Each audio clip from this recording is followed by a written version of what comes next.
Long before this moment, Princess Diana allegedly warned of a future like this.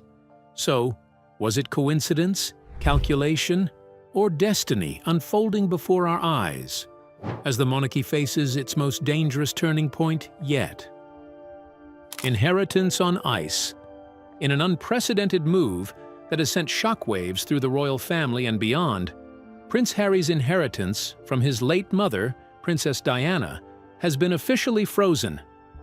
The announcement, made with precision and legal authority, was not a response to public gossip, tabloid frenzy, or any lingering personal grievances. Instead, it reflects a careful, deliberate decision by the palace, grounded in law, tradition, and the protection of Diana's carefully constructed legacy. Before the sun rose on January 17, 2026, senior officials at Clarence House quietly but decisively approved the immediate suspension of all distributions from the trust tied to the Duke of Sussex and his dependents. What makes this action so extraordinary is the reason behind it. For the first time in history, a long-dormant clause within Princess Diana's trust, a provision created to safeguard the integrity of her bloodline, has been activated. According to palace sources, this step was not taken lightly. It was triggered by new developments directly linked to Meghan Markle, which raised unresolved questions about the lineage of beneficiaries and their eligibility under the terms Diana herself had set decades earlier. In other words, the palace acted not out of scandal or speculation, but out of legal necessity. A formal statement, read under the authority of Prince William, left no room for misunderstanding.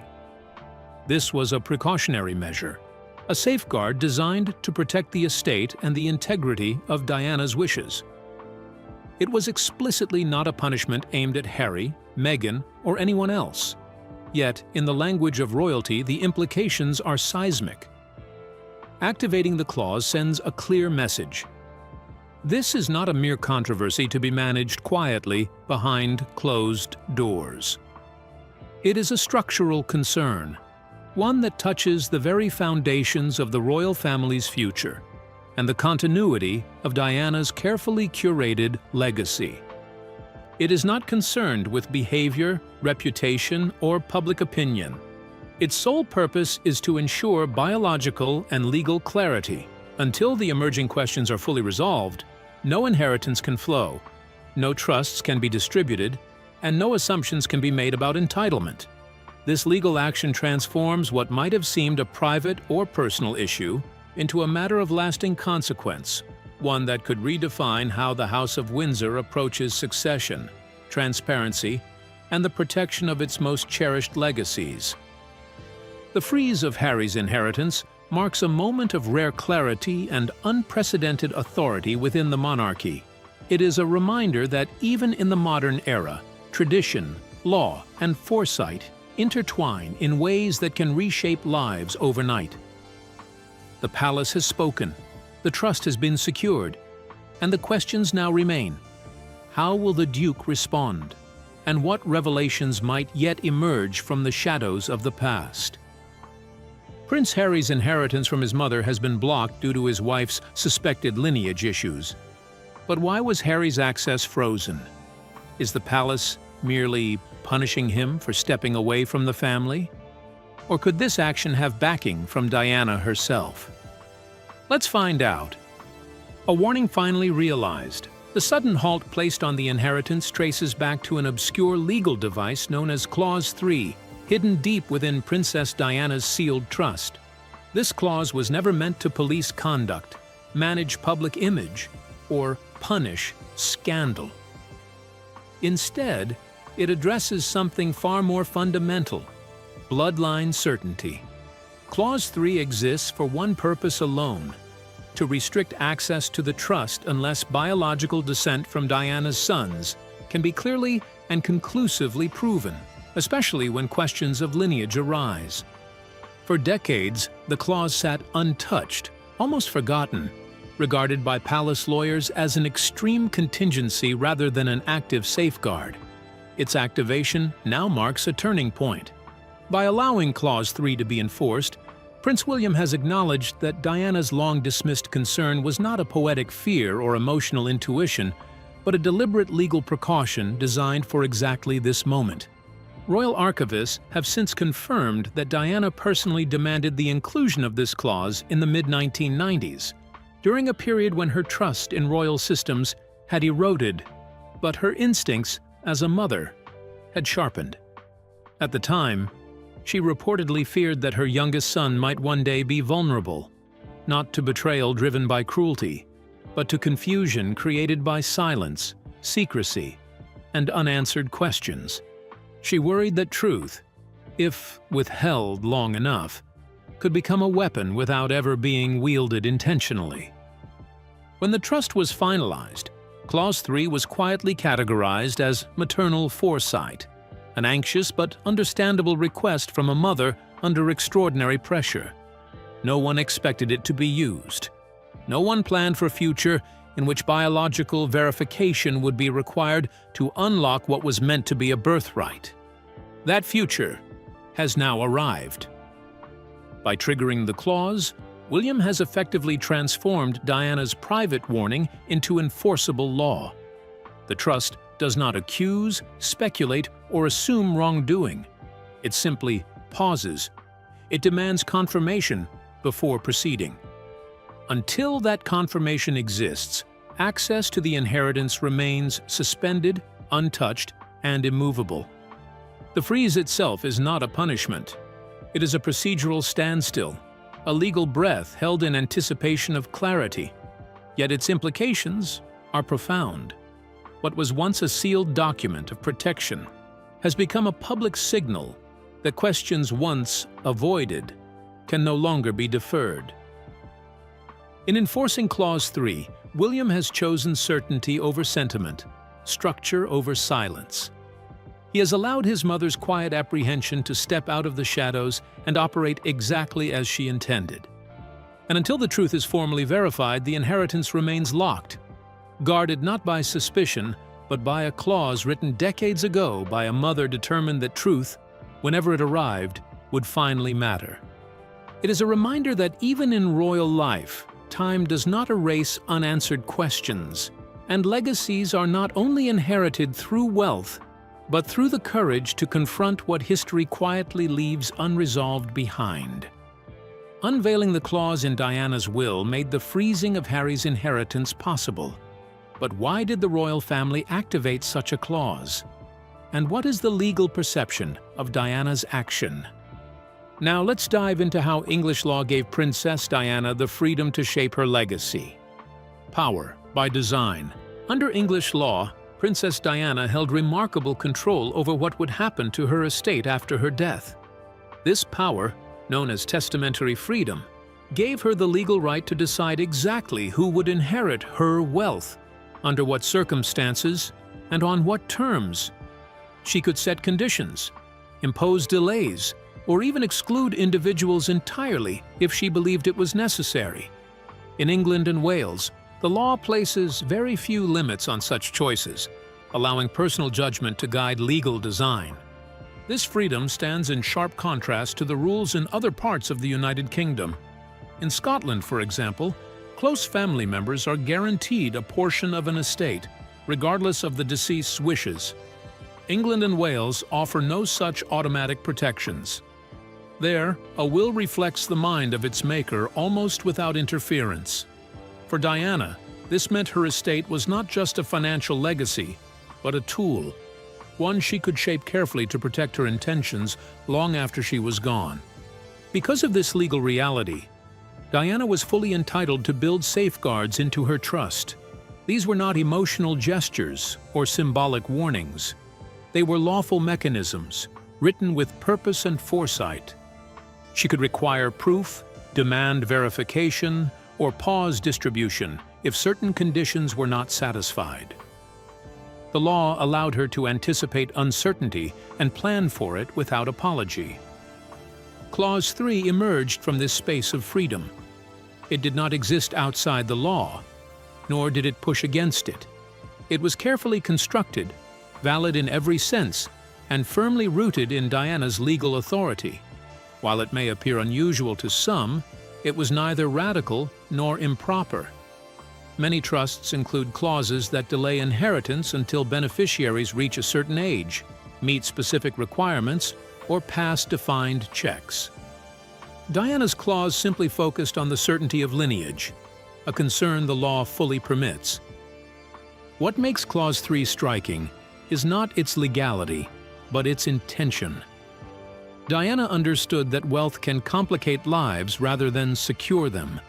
She believed that inheritance should follow truth, not assumption. The clause was designed to slow things down, not to accuse or condemn.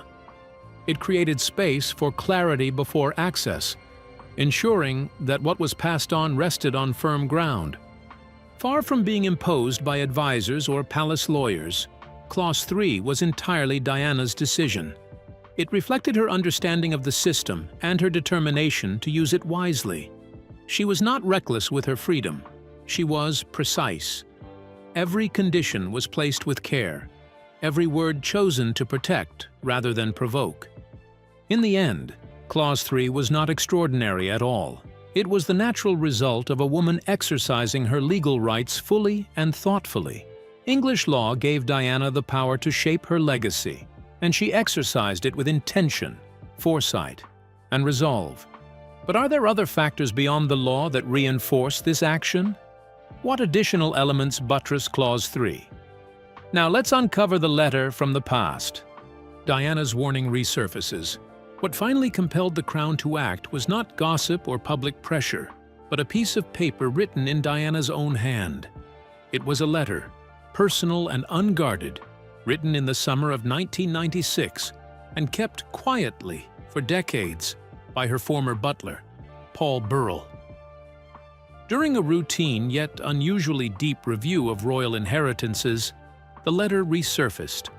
Its reappearance changed everything. Diana did not write as a princess in that letter.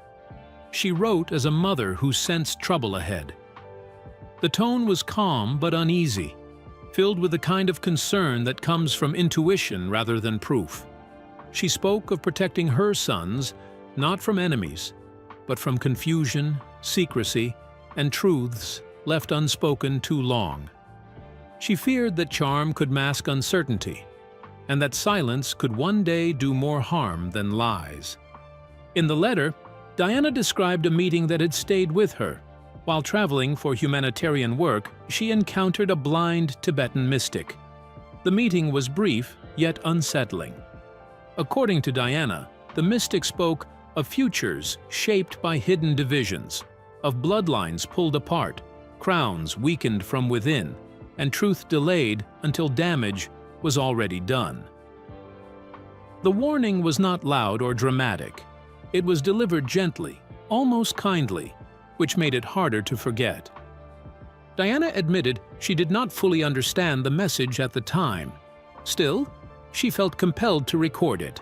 At the end of the letter, she included a short verse written in her own careful script. For years, that verse was dismissed as reflective poetry, the kind of symbolic writing Diana often used to process fear and hope. No one believed it was meant to guide policy or law. That assumption has now collapsed.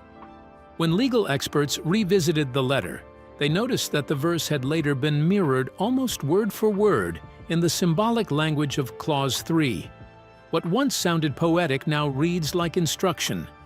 Each line pointed toward delay, verification, and the idea that truth might need protection until it was ready to surface. The letter revealed that Diana had not been guessing. She had been preparing. She understood that the most dangerous threats are not always loud or cruel. Sometimes they arrive quietly, wrapped in grace and good intentions. Her fear was not scandal, but uncertainty passed down like an inheritance of its own. With the letter now authenticated and acknowledged, the Crown could no longer treat Clause 3 as a symbolic gesture. Diana had expected a future where truth would not emerge on its own. She believed it would sleep, hidden and undisturbed, until someone brave enough forced it into the light.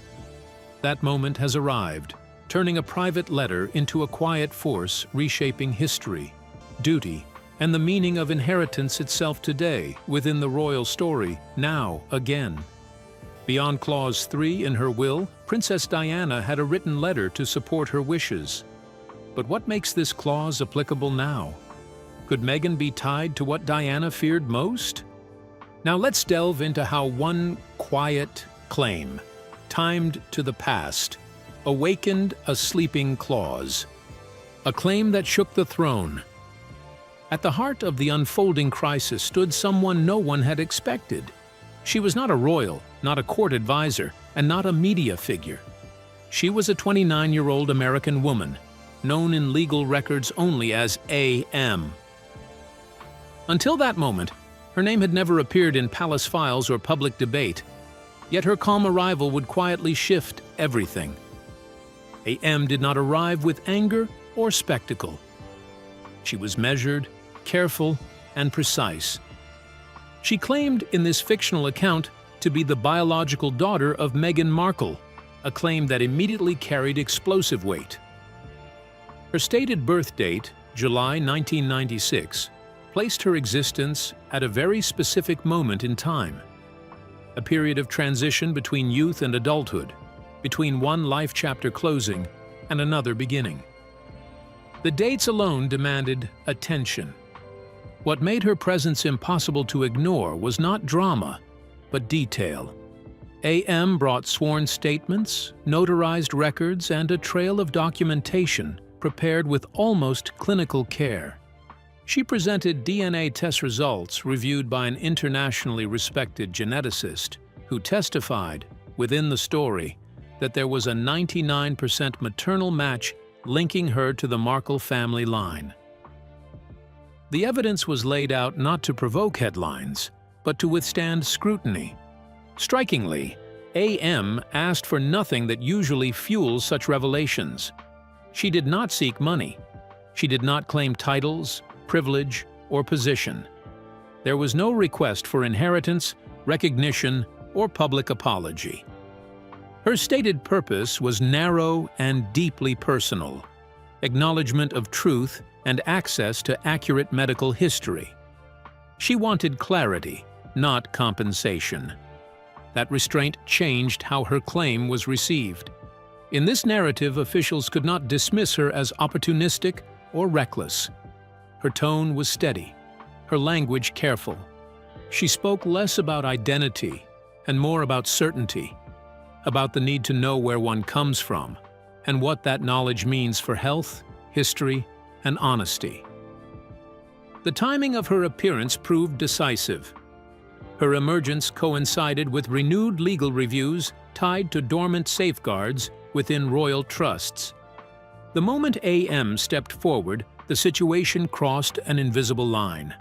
Questions that had once been hypothetical became immediate. Doubt became a process. Silence became impossible. Clause 3, long viewed as a theoretical precaution, could no longer remain asleep. Its purpose was not to judge or accuse, but to pause and verify when lineage questions surfaced. A.M.'s claim, regardless of its outcome, activated that mechanism by existing at all. The crisis was not sparked by scandal, but by precision. One person, armed with documents instead of demands, forced a system built on tradition to confront uncertainty.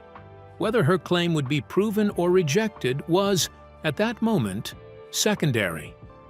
What mattered was that the truth, whatever it was, had been formally invited into the room, and once that invitation was issued, there was no path back to ignorance. The emergence of A.M. and the claim that has yet to be credibly debunked made Clause 3 applicable. But will her claim undergo further verification, or is the palace acting purely on emotion? Could there be a past in Meghan's life that sheds light on her claim? Let's uncover the details. The unraveling timeline. As investigators in this imagined account rushed to piece together fragments of the past, a troubling timeline slowly took shape. What emerged was not a single shocking event, but a sequence of quiet details that, when aligned, raised serious questions.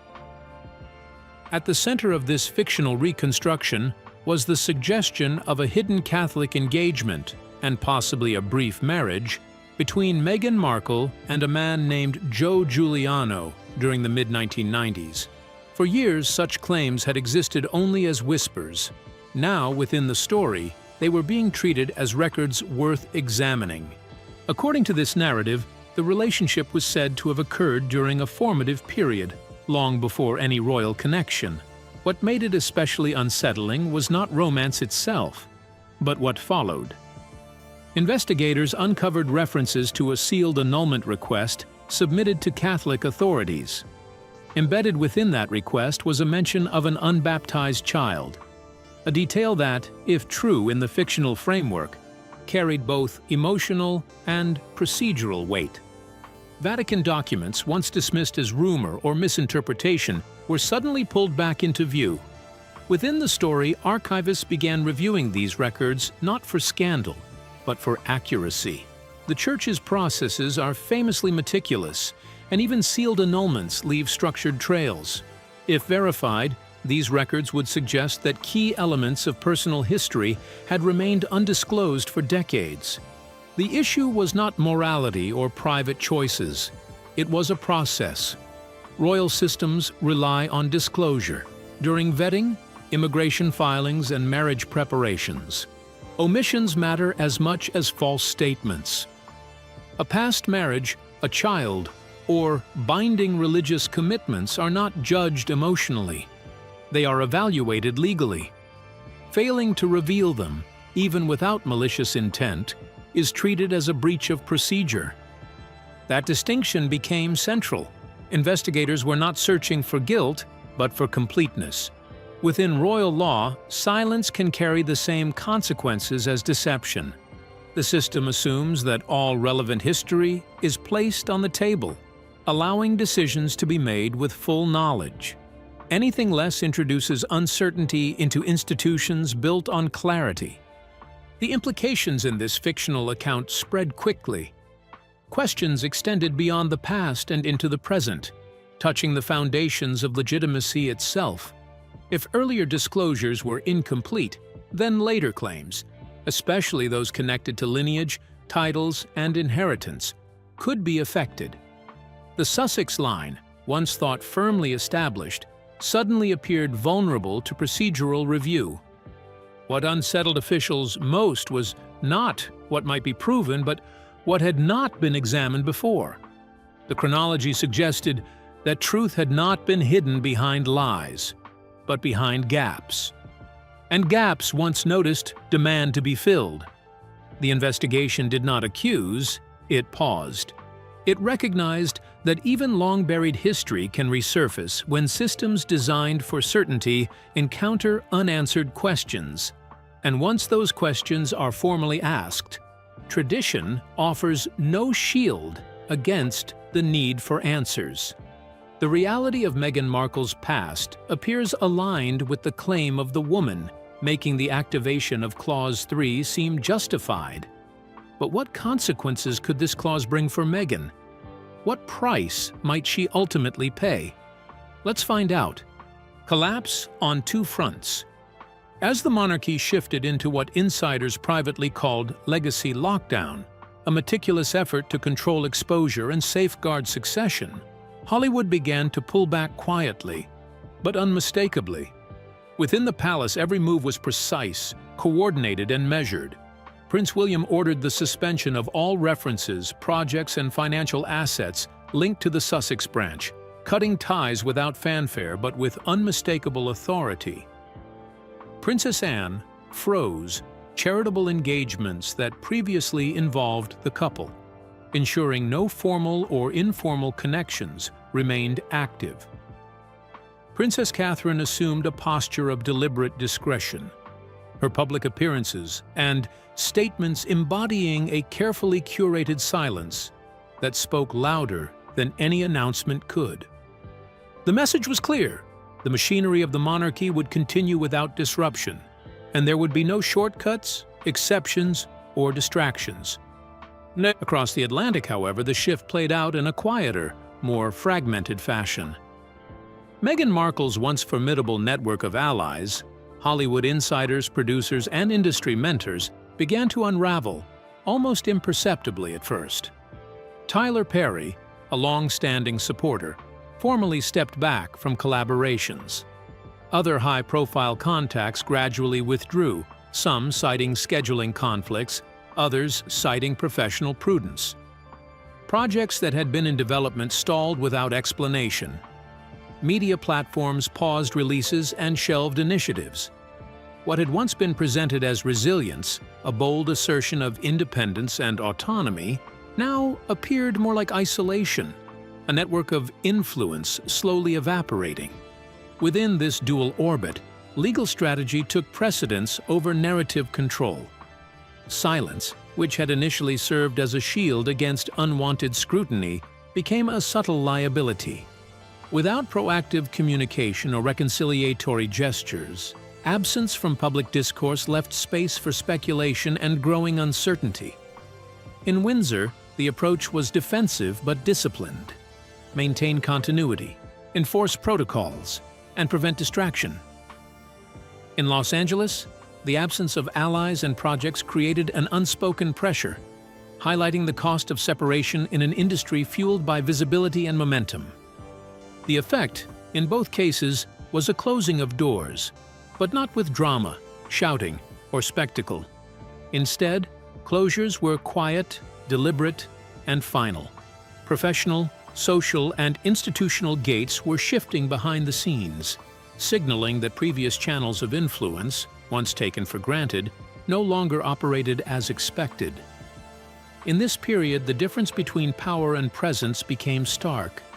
Influence without participation fades, and visibility without access has limits.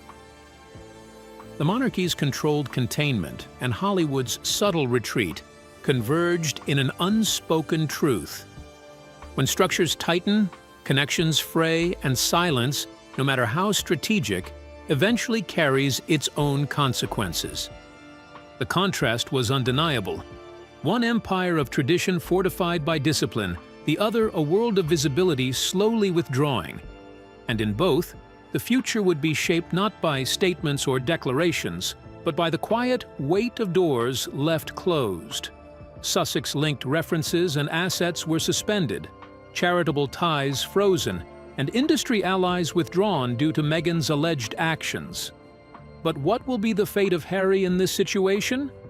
And will the king step in to rescue his son during this trying time? Now, let's explore Harry's choices and King Charles' rare decree. The Reckoning. By January 18, the crisis had reached both its emotional and institutional peak, a moment that would be remembered as a turning point in royal history.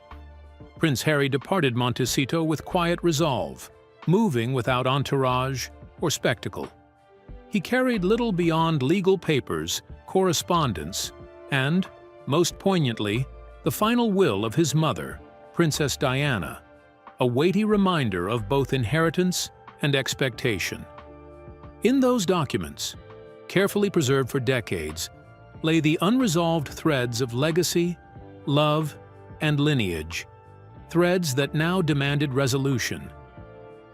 Inside Buckingham Palace, the air was heavy with the rare tension of a system forced into extraordinary measures. King Charles, drawing on legal powers seldom exercised, activated dormant provisions designed to halt recognition of descendants whose claims were disputed or uncertain.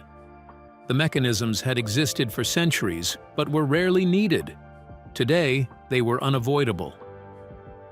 Palace officials moved with precise efficiency. Archives consulted, letters verified, and protocols followed, each step measured to protect both tradition and continuity. Amid this controlled chaos, Paul Burrell, Diana's longtime butler and confidant, stepped forward to deliver the last sealed letter from the princess herself. In her meticulous, heartfelt words, Diana had anticipated the moment that had now arrived, a choice that her youngest son would face between the pull of love and the weight of legacy. Her insight, written decades earlier, was no longer theoretical. It was reality.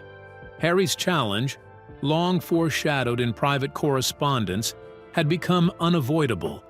The intersection of family duty, inheritance, and personal truth. Later that evening, the world watched as King Charles addressed the nation. His words were sober, measured, devoid of sensationalism. There was no dramatization of scandal, no indulgence in gossip. Instead, he spoke of stewardship, responsibility, and the necessity of clarity. No inheritance without verification, he said. No restoration without certainty. The speech, though brief, carried the weight of centuries, a reminder that the monarchy survives not through individual desire, but through adherence to law, tradition, and careful management of lineage. As the palace lights dimmed, one phrase quietly reverberated through the corridors, whispered in the halls where generations of royalty had walked. Sometimes, to protect the crown, you must let go of the prince. It was not meant as judgment, but as acknowledgement of the hard truths that come with duty.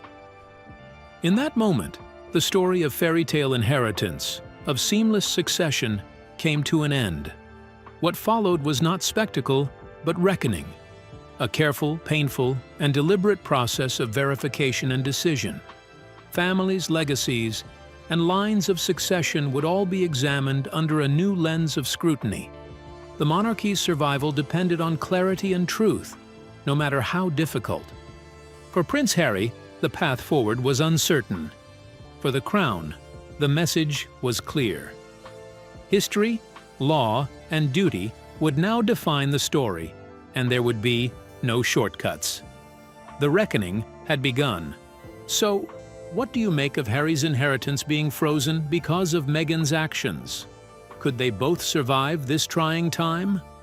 We would love to hear your thoughts in the comments below. Don't forget to like and subscribe.